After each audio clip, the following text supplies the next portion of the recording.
Feehan High School is getting an upgrade. For the last 2 decades, the high school has been using a natural field to accommodate a wide variety of sports, including football and soccer.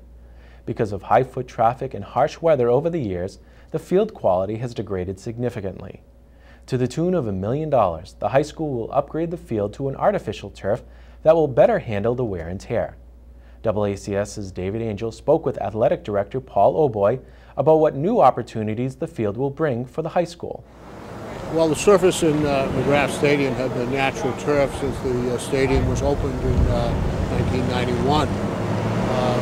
Through the course of the use of the stadium, whether soccer and football primarily, but now we have added boys and girls lacrosse in the springtime, so that obviously there's going to be more use of the field, and therefore we were thinking in terms of putting in artificial turf. And we are putting in field turf, which is sort of the top of the line for artificial surfaces.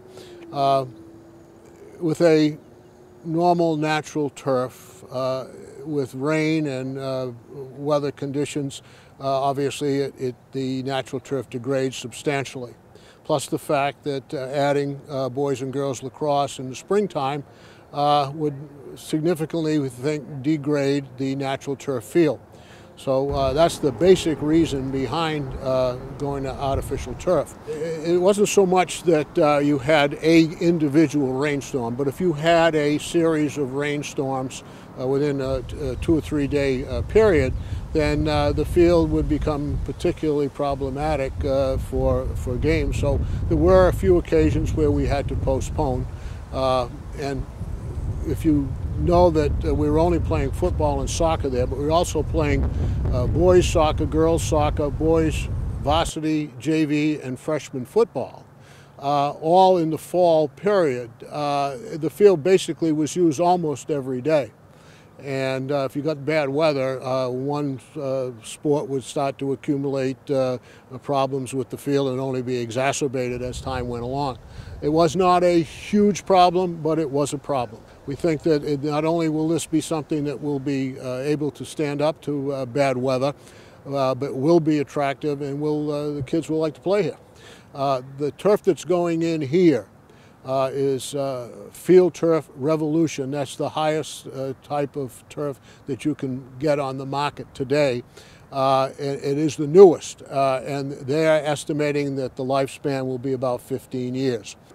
In 15 years, after the surface is somewhat degraded and needs replacement, you're only going to be replacing the actual turf itself. You're not going to be replacing the infrastructure and all of the stone and drainage systems. So your cost will be probably a little bit less than half of what the initial cost of doing this field is.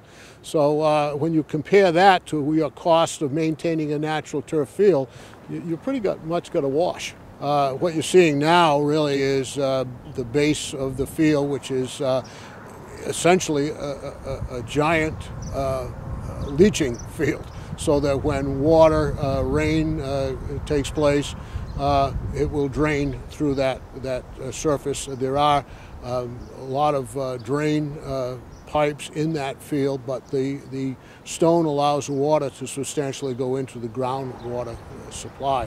We will redo the track as well, so we'll have substantially a new surface for the entire interior of McGrath Stadium. The total project cost is a little over $1 million. We had 2 major donors, Mike McGrath, whose family had been the primary sponsor for McGrath Stadium, certainly stepped up in a very big way to assist in this project.